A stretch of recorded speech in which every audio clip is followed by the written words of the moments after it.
Bienvenue sur toute l'actualité en France et à l'international. On commence tout de suite. Une flotte ne quitte pas Ormuz sans conséquence. Dans cette analyse, chaque missile, chaque seconde et chaque 1000 marins de retrait révèlent comment un seul destroyer détruit peut ébranler 50 ans de domination navale américaine.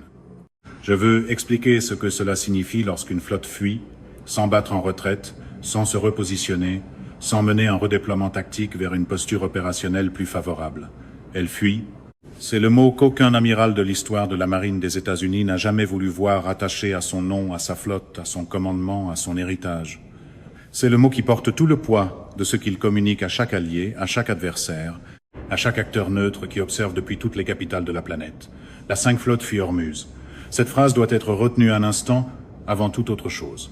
Dans un briefing à la Trump, on vendrait probablement cela comme la retraite la plus puissante que quiconque ait jamais vue. La 5 flotte, le commandement naval qui a défini la présence militaire américaine dans le golfe Persique pendant 5 décennies. Le commandement dont le quartier général à Bahreïn représente l'ancrage physique de la projection de puissance américaine dans l'ensemble du théâtre moyen-oriental. Le commandement dont les porte-avions, les destroyers et les croiseurs ont traversé le détroit d'Ormuz avec cette assurance lente et tranquille propre à une force qui n'a jamais été sérieusement contestée dans ses eaux. Ce commandement retire ses navires de surface du golfe Persique. Non pas à cause d'une décision politique à Washington, non pas à cause d'un arrangement diplomatique avec Téhéran, mais parce que 100 missiles de croisière iranien Nazir ont trouvé l'USS Gravely, un destroyer de classe à Arleigh Burke, colonne vertébrale de la capacité de surface de la flotte américaine, et lui ont fait ce que 100 missiles de croisière anti-navires font lorsqu'ils arrivent depuis plusieurs axes d'attaque contre une architecture défensive qui n'a jamais été conçue pour engager simultanément un tel volume de menaces entrantes. L'USS Gravely n'a pas sombré avec grâce. Il n'a pas coulé en combattant de la manière que la tradition navale romantise. Un destroyer de 9200 tonnes frappé simultanément par plusieurs impacts de missiles de croisière n'a pas une fin élégante. Les ruptures structurelles que provoquent plusieurs détonations d'ogives sur un navire de ce déplacement se produisent rapidement, de façon chaotique, et sans la cohérence narrative que l'histoire impose plus tard aux événements catastrophiques. L'USS Gravely s'est fendu. La section avant s'est séparée de la section arrière le long d'une ligne de rupture structurelle que les détonations cumulées des ogives ont créée à travers la quille. Les deux sections sont restées partiellement au-dessus de l'eau pendant environ 40 minutes avant que l'envahissement par l'eau achève son travail. Sur les 281 marins à bord, les opérations de sauvetage en ont récupéré 187 vivants. 94 ne sont pas rentrés chez eux, et la 5 flotte, qui opère dans le golfe Persique depuis 1995, sans avoir une seule fois été forcé de prendre la décision que son commandant prend en ce moment, retire ses navires de surface restants par Ormuz vers le golfe d'Oman. La flotte fuit, et le monde observe chaque 1000 marins de ce retrait. 3 questions guident toute l'analyse de ce moment. Premièrement, comment l'Iran a-t-il exécuté une salve coordonnée de 100 missiles Nazir spécifiquement contre un destroyer plutôt que contre un porte-avions, et que révèle la décision de viser l'USS Gravely plutôt qu'une cible de plus grande valeur sur la doctrine opérationnelle iranienne et sur le message précis que Téhéran calculait d'envoyer? Deuxièmement, que signifie la destruction d'un destroyer de classe Arleigh Burke pour l'architecture opérationnelle des opérations de surface américaines, non seulement dans le golfe Persique, mais à l'échelle mondiale, sachant que l'Arleigh Burke est le navire de travail de la puissance navale américaine, celui qui fournit la défense aérienne, la lutte anti-sous-marine et la capacité de frappe à chaque groupe aéronaval et à chaque groupe d'action de surface indépendant que la marine déploie partout sur Terre. Troisièmement, que signifie le retrait de la 5 flotte du golfe Persique pour l'architecture vieille de 50 ans de la présence stratégique américaine dans la région, pour les garanties de sécurité que Washington a accordées à ses partenaires arabes du Golfe, pour la crédibilité de la dissuasion américaine dans chaque théâtre où les adversaires observent la réponse de Washington, et pour une marine qui vient d'être forcée de prendre la décision que sa culture institutionnelle a passé 5 décennies à affirmer qu'elle n'aurait jamais à prendre, les réponses ne sont pas celles que le récit officiel de la défense américaine offrira. Ce sont celles que produisent réellement la réalité opérationnelle de 100 missiles de croisière et d'un destroyer détruit. La machine médiatique pro-Trump peut rebaptiser le problème autant qu'elle veut, mais un destroyer au fond du Golfe ne devient pas une occasion de marketing. La décision de viser l'USS Gravely plutôt que le navire de plus grande valeur dans le théâtre opérationnel est le premier point essentiel parce qu'elle révèle davantage sur l'intelligence stratégique iranienne que n'importe quelle spécification technique du système de missiles Nazir. Les planificateurs opérationnels iraniens avaient des options. Le groupe aéronaval opérant dans le nord du golfe Persique le matin de la frappe comprenait l'USS Dwight D. Eisenhower, un porte-avions de classe Nimitz représentant le sommet absolu de la projection de puissance navale américaine. Viser l'Eisenhower aurait été l'option la plus destructrice sur le plan purement militaire.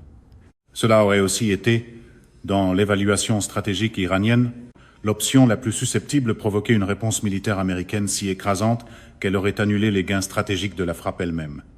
L'USS Gravely a été choisi avec précision, non pas parce qu'il était une cible facile. Un destroyer de classe Harley-Burke est l'une des plateformes de défense aérienne les plus capables à flot, mais parce que sa destruction envoie un message précis et soigneusement calibré. Le message est celui-ci. L'Iran peut détruire les navires qui protègent les porte-avions américains. L'Iran peut pénétrer à l'intérieur de l'écran défensif. Le porte-avions lui-même est encore là aujourd'hui parce que l'Iran a choisi de le laisser intact. Ce choix peut être révisé. Ce message est plus terrifiant pour les planificateurs stratégiques américains que ne l'aurait été le naufrage d'un porte-avions. Le naufrage d'un porte-avions est une catastrophe. Le naufrage d'un destroyer qui communique la survie conditionnelle du porte-avions est une menace stratégique existentielle d'un caractère différent et plus durable.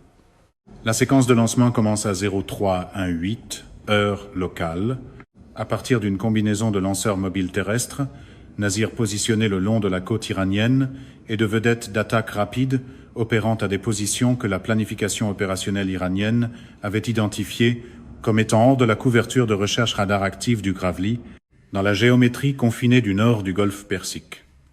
La salve totale de 100 missiles est en vol moins de 50 secondes après le premier lancement. Le radar AN, SPI, un dé du Gravely, acquiert le bord avancé de la salve entrante à une distance d'environ 35 km. La limite de détection contre des cibles volant au ras de la mer dans les conditions de mer présentes au moment du lancement, à la vitesse de croisière du navire de 980 km à l'heure, signifie que 35 km se traduisent par environ 128 secondes de temps d'engagement entre la première détection et le premier impact. Le commandant du Gravely diffuse immédiatement une alerte missile à tous les navires du théâtre opérationnel et déclenche la séquence d'engagement. Les intercepteurs SM-2 et SM-6 du système de lancement vertical Mark 40 et un du Gravely commencent leur cycle d'engagement séquentiel contre la salve entrante.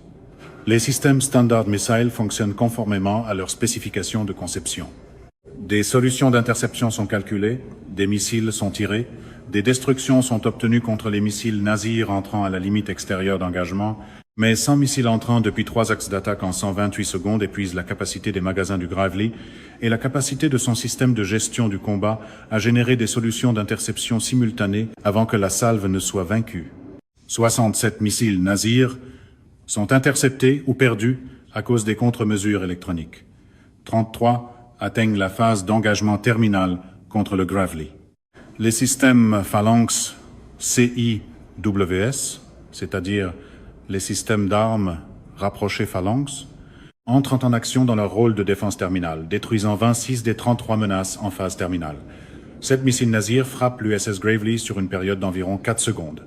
7 détonations simultanées d'ogives sur un destroyer de 9200 tonnes, 2 à la ligne de flottaison à l'avant, 1 au milieu du navire dans les espaces de propulsion, 2 sur la superstructure, 2 à l'arrière près du pont d'envol, produisent des ruptures structurelles que l'architecture de contrôle des avaries du navire n'était pas conçue pour survivre. Le Gravely se fend le long de la ligne de rupture de la quille créée par la détonation simultanée au milieu du navire et les impacts à la ligne de flottaison avant dans les 11 minutes suivant le dernier impact de missile. Le commandant ordonne l'abandon du navire au moment où la rupture de la quille devient évidente pour les équipes de contrôle des avaries. L'opération de sauvetage qui suit récupère 187 des 281 marins vivants. 94 sont perdus avec le navire. C'est le genre de calcul qu'aucun slogan de campagne ne peut intimider jusqu'à en faire une bonne nouvelle. Le commandant de la 5 flotte, observant la perte du Gravely en temps réel depuis le centre des opérations tactiques à Bahreïn, mène immédiatement l'évaluation opérationnelle la plus lourde de conséquences de sa carrière. Le théâtre opérationnel contient désormais une force de missiles iranienne qui a démontré la capacité et la volonté de déployer des salves de 100 missiles contre des navires de surface américains. Les navires de surface restants dans le golfe Persique, y compris le groupe aéronaval de l'Eisenhower, opèrent dans un environnement de menace dont les paramètres viennent d'être établis empiriquement à un niveau qu'aucune architecture défensive du théâtre ne peut vaincre de manière fiable. Pour suivre les opérations de surface dans le golfe Persique, exige d'accepter la possibilité de pertes supplémentaires de navires face à une menace qui ne peut pas être supprimée sans action militaire contre l'Iran, dont les conséquences d'escalade sont jugées catastrophiques par l'évaluation des conséquences. La recommandation du commandant de la 5 flotte à CENTCOM, le commandement central américain, est le retrait. La recommandation de CENTCOM au chef d'état-major interarmé est le retrait. La recommandation des chefs d'état-major interarmés au président est le retrait. Le président approuve. La 5 flotte commence son retrait du golfe Persique à 1400, heure locale. Les navires de surface traversent Ormuz en séquence, escortés par la couverture aérienne maximale disponible, passant d'une mer que les navires de guerre américains ont dominée pendant 50 ans vers le golfe d'Oman. Le retrait prend 11 heures à compléter. Chaque 1000 marins est suivi par des moyens de surveillance iraniens, documentés par l'imagerie satellitaire commerciale et diffusée au monde entier. La confrontation précise entre le missile de croisière Nasir et le destroyer de classe Arleigh Burke est importante, parce que comprendre pourquoi 100 missiles Nasir ont détruit le Gravely exige de comprendre à la fois l'arme et la cible dans le contexte opérationnel précis du nord du golfe Persique. L'Arleigh Burke est le navire de combat de surface le plus capable de l'inventaire de la marine des États-Unis. Son radar à réseau phasé AN, SPY, un D fournit une couverture à 360 degrés contre les menaces aériennes. Son système de lancement vertical Mark 40 et un transporte une charge mixte de missiles Standard SM-2 et SM-6, offrant une capacité d'interception en couche depuis la limite extérieure d'engagement jusqu'à courte portée.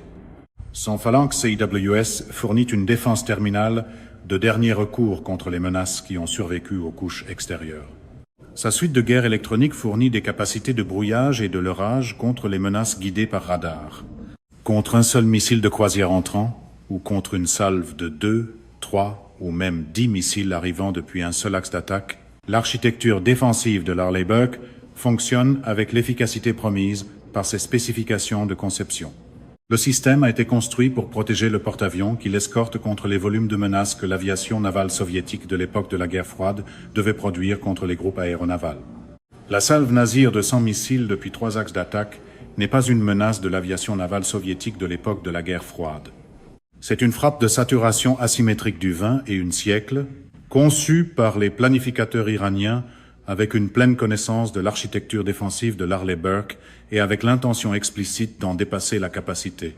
Le Nasir n'a pas été conçu pour vaincre le SM-6 du Gravely dans un engagement 1 contre 1.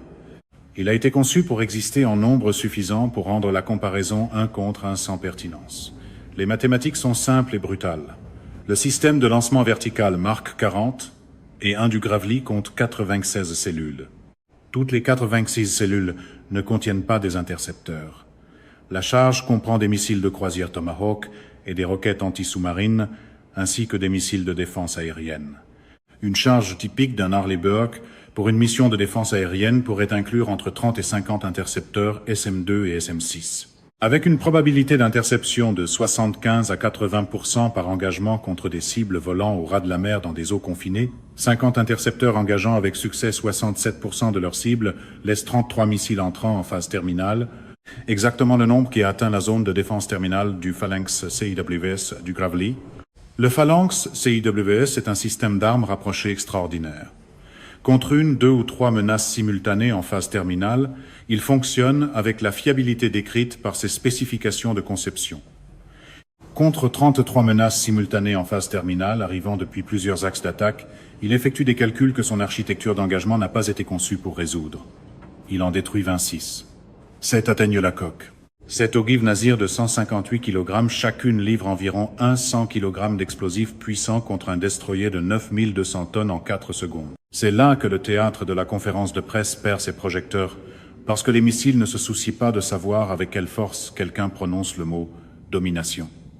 L'ingénierie structurelle de l'Arleigh Burke a été conçue pour survivre aux dommages de combat. Elle a été conçue pour survivre à l'environnement de menaces de dommages de combat de son époque de conception. Cette détonation simultanée d'ogives sur plusieurs nœuds structurels, y compris la détonation critique au milieu du navire qui a déclenché la cascade de rupture structurelle de la quille, ont dépassé l'enveloppe de survie que cette époque de conception avait définie. Le Nasir utilisé à 100 unités n'est pas un système technologique sophistiqué qui vainc une défense technologique sophistiquée. C'est une quantité suffisante d'un système capable qui vainc les fondements mathématiques d'une défense qui n'a jamais été conçue pour gérer cette quantité. L'Iran comprenait ces mathématiques. L'Iran a construit l'inventaire. L'USS Gravely est la conséquence de cette compréhension, appliquée avec patience opérationnelle et précision stratégique. Il existe un type particulier de silence dans un centre de commandement lorsque la décision de se retirer a été prise, mais n'a pas encore été exécutée. Ce n'est pas le silence de la défaite. La défaite a une texture émotionnelle différente, brute et moins contrôlée. C'est le silence du règlement de compte institutionnel. Le silence d'une structure de commandement qui traite l'écart entre ce qu'elle croyait d'elle-même et ce que la réalité opérationnelle vient de démontrer. Le retrait de la 5 flotte du Golfe Persique est autorisé à 1347 heure locale. L'ordre est envoyé à chaque navire de surface du théâtre à 1352. À 1400, le premier destroyer américain commence son transit vers Ormuz. La communication officielle de Washington, au sujet du retrait, utilise le langage que la communication officielle emploie toujours lorsque la réalité est trop inconfortable pour être décrite directement. Le retrait est présenté comme un repositionnement opérationnel délibéré vers une posture plus défendable dans l'attente de l'élaboration d'options de réponse complètes. Le retrait est encadré comme un ajustement tactique plutôt qu'une retraite stratégique. Le retrait est décrit comme temporaire.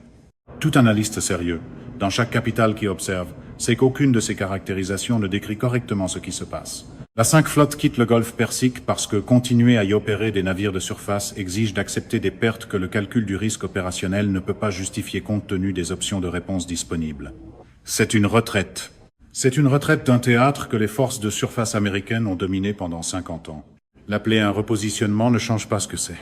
Seule une cellule de communication alignée sur Trump pourrait regarder des navires partir sous la pression des missiles et se demander si le mot « retraite » passe mal dans les sondages. La réunion du Conseil de sécurité nationale qui se tient à 0930 heure de Washington produit la même matrice d'options que génère chaque scénario de dissuasion iranienne et les mêmes évaluations de conséquences qui rendent chaque option soit escalatoire, soit futile, soit politiquement impossible. Frappe militaire contre l'infrastructure de lancement nasir-iranienne. Les lanceurs sont mobiles, déjà repositionnés. La frappe produit une escalade. Un blocus naval exige d'opérer des navires de surface dans l'environnement de menace dont la flotte vient justement de se retirer. La dégradation clandestine fonctionne sur les échéanciers de plusieurs années face à un fait stratégique immédiat. La négociation directe exige de reconnaître la dissuasion iranienne comme légitime, ce qu'aucune administration ne peut faire sur le plan intérieur. Ce qui est différent dans ce scénario, c'est la dimension institutionnelle.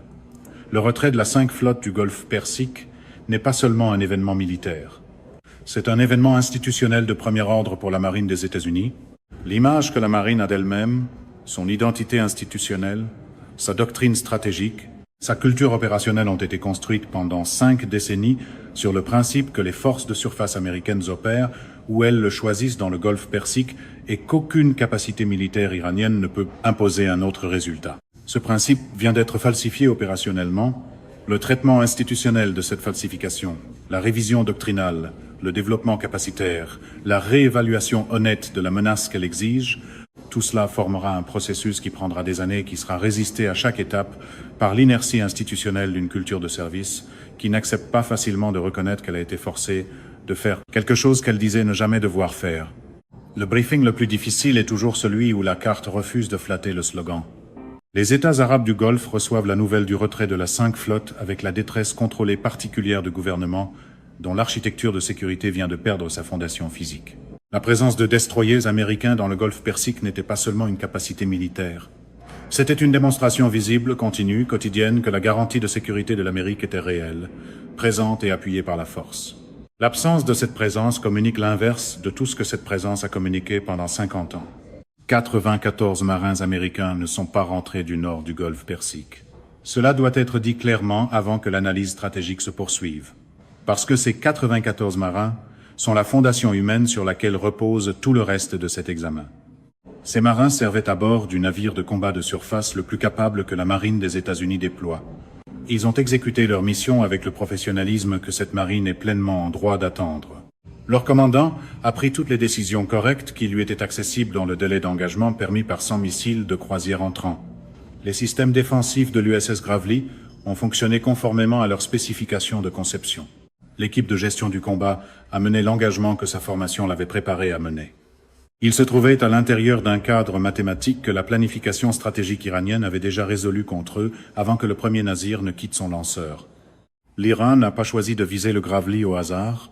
Il a choisi le Gravely parce que détruire un destroyer de classe Arleigh Burke, le navire de combat de surface le plus capable et le plus largement déployé de la flotte américaine, démontre quelque chose sur la capacité iranienne en missiles de croisière que la destruction d'un navire logistique ou d'une patrouille ne démontre pas. Cela démontre la capacité d'atteindre l'intérieur de l'écran défensif. Cela démontre la capacité de submerger l'architecture de défense aérienne qui protège tout ce que la puissance navale américaine déploie. Cela démontre que le cadre mathématique de la guerre de saturation s'applique non seulement contre les porte-avions, mais aussi contre les destroyers qui protègent les porte-avions, ce qui signifie qu'il s'applique contre chaque navire de surface que la marine exploite, peu importe l'endroit. L'Iran a passé des décennies à construire l'inventaire qui rend cette démonstration possible. Le programme Nasir n'était pas une réponse à une seule action américaine ni à une crise précise.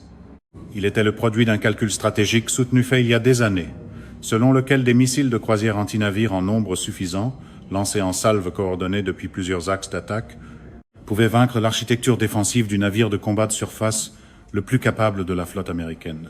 Ce calcul exigeait de résoudre les mathématiques de la saturation contre la charge défensive précise et la capacité d'engagement de l'Arleigh Burke. Les ingénieurs iraniens ont résolu ces mathématiques. La production iranienne a construit l'inventaire. Les planificateurs opérationnels iraniens ont attendu le moment stratégique. Le retrait de la 5 flotte du Golfe Persique, c'est ce à quoi ressemble 45 ans de patience stratégique iranienne lorsqu'elle atteint son objectif opérationnel. Pas un triomphe, pas une célébration. La reconnaissance calme et disciplinée d'un objectif stratégique atteint par l'accumulation de capacités appliquées au moment précis et contre la cible précise qui maximise le signal stratégique tout en minimisant le risque d'escalade. L'Iran n'avait pas besoin de couler l'Eisenhower. Il devait démontrer qu'il le pouvait. La destruction du Gravely et le retrait de la 5 flotte ont fait cette démonstration plus efficacement que ne l'aurait fait le naufrage du porte-avions. C'est un message stratégique, pas un bandeau de chaînes d'information en continu attendant d'être hurlé par-dessus les autres. Le retrait de la 5 flotte du Golfe Persique est visible sur l'imagerie satellitaire commerciale quelques heures après son déclenchement. Les images de destroyers américains traversant Hormuz en séquence, passant du Golfe Persique au Golfe d'Oman, sont publiées par des opérateurs de satellites commerciaux avant même que la communication officielle du Pentagone ait fini de caractériser le retrait comme un repositionnement opérationnel temporaire. L'écart entre l'image et la caractérisation est le message stratégique que chaque acteur du système international lit simultanément. L'image montre la 5 flotte quittant le Golfe Persique sous la pression des missiles iraniens. La caractérisation dit autre chose. Chaque gouvernement doté d'un service de renseignement suffisamment sophistiqué pour accéder à l'imagerie satellitaire commerciale lit l'image, pas la caractérisation. La réponse de la Russie est calibrée et immédiate. La déclaration publique de Moscou exprime une inquiétude pour la stabilité régionale et appelle à la retenue, la même formulation qu'elle déploie dans chaque crise au Moyen-Orient, tandis que ses communications diplomatiques aux capitales arabes du Golfe portent un message entièrement différent. La Russie se positionne depuis des années comme un partenaire de sécurité alternatif pour les États arabes du Golfe.